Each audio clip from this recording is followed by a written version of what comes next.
आइए आज आप सब सुनेंगे माघ मास महात्म्य कथा में 5वें और 6ठे अध्याय की कथा। तो बोलिए प्रेम से भगवान विष्णु की जय, माता लक्ष्मी की जय। दत्तात्रेय जी ने कहा कि हे राजन, एक प्राचीन इतिहास कहता हूँ। भृगुवंश में ऋषिका नाम की एक ब्राह्मणी थी जो बाल्यकाल में ही विधवा हो गई थी। वह रेवा नदी के किनारे विंध्याचल पर्वत के नीचे तपस्या करने लगी। वह जितेंद्रिय, सत्यवक्ता, सुशील, दानशीलता तथा तप करके देह को सुखाने वाली थी। वह अग्नि में आहुति देकर अच्छवृत्ति द्वारा 6ठे काल में भोजन करती थी। वह वल्कल धारण करती थी और संतोष से अपना जीवन व्यतीत करती थी। उसने रेवा और कपिल नदी के संगम में 60,000 वर्ष तक माघ स्नान किया और फिर वहीं पर ही मृत्यु को प्राप्त हो गई। माघ स्नान के फल से वह दिव्य 4,000 वर्ष तक विष्णु लोक में वास करके सुंद और उपसुंद दैत्यों का नाश करने के लिए ब्रह्मा द्वारा तिलोत्तमा नाम की अप्सरा के रूप में ब्रह्मलोक में उत्पन्न हुई। वह अत्यंत रूपवती, गान विद्या में अति प्रवीण तथा मुकुट कुंडल से शोभायमान थी। उसका रूप, यौवन और सौंदर्य देखकर ब्रह्मा भी चकित हो गए।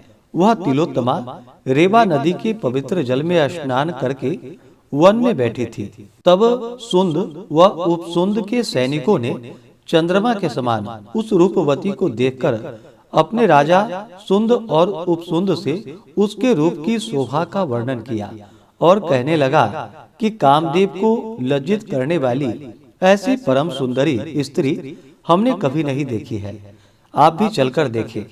तब वह दोनों मदिरा के पात्र रखकर वहां पर आए जहां पर वह सुंदरी बैठी हुई थी, और मदिरा के पान विवल होकर काम क्रीड़ा से पीड़ित हुए और दोनों ही आपस में उस स्त्री रत्न को प्राप्त करने के लिए विवादग्रस्त हुए और फिर आपस में ही युद्ध करते हुए वहीं पर समाप्त हो गए।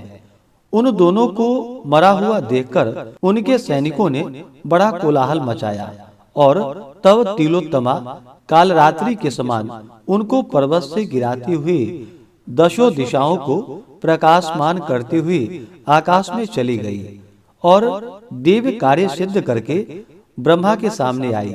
तो ब्रह्मा जी ने प्रसन्नता से कहा कि हे चंद्रवती, मैंने तुमको सूर्य के रथ पर स्थान दिया। जब तक आकाश में सूर्य स्थित है, नाना प्रकार के भोगों को भोगो। सो हे राजन, वह ब्राह्मणी अब भी सूर्य के रथ पर माघ मास स्नान के उत्तम भोगों का भोग भोग रही है। इसलिए श्रद्धावान पुरुषों को उत्तम गति पाने के लिए यत्न के साथ माघ में विधि पूर्वक स्नान करना चाहिए। इस प्रकार से माघ मास कथा में 5वें अध्याय की कथा पूर्ण हुई। अब सुनते हैं 6ठे अध्याय की कथा।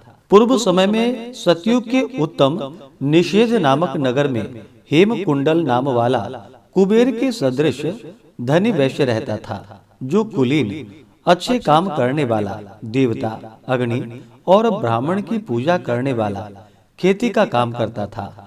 वह गौ, घोड़े, भैंस आदि का पालन करता था। दूध, दही, छाछ, गोबर, घास, गुड़, चीनी आदि अनेक वस्तु बेचा करता था, जिससे उसने बहुत सा धन इकट्ठा कर लिया था। जब वह बूढ़ा हो गया तो मृत्यु को निकट समझकर उसने धर्म के कार्य करने प्रारंभ कर दिए। भगवान विष्णु का मंदिर बनवाया, कुआं, तालाब, बावरी, आम, पीपल आदि वृक्ष के तथा सुंदर बाग बगीचे लगवाए। सूर्योदय से सूर्यास्त तक वह दान करता। गांव के चारों तरफ जल की प्याऊ लगवाई। उसने सारे जन्म भर जितने भी पाप किए थे उनका प्रायश्चित करता था। इस प्रकार उसके 2 पुत्र उत्पन्न हुए, जिसका नाम उसने कुंडल और विकुंडल रखा। जब दोनों लड़के युवावस्था को प्राप्त हुए तो हेम कुंडल वैश्य गृहस्थी का सब कार्य सौंपकर तपस्या के निमित्त वन में चला गया और वहां भगवान विष्णु की आराधना में शरीर को सुखाकर अंत में विष्णु लोक को प्राप्त हुआ। उसके दोनों पुत्र लक्ष्मी के मद में प्राप्त होकर बुरे कर्मों में लग गए। वैश्यागामी वीणा और बाजे लेकर वैश्याओं के साथ गाते फिरते थे।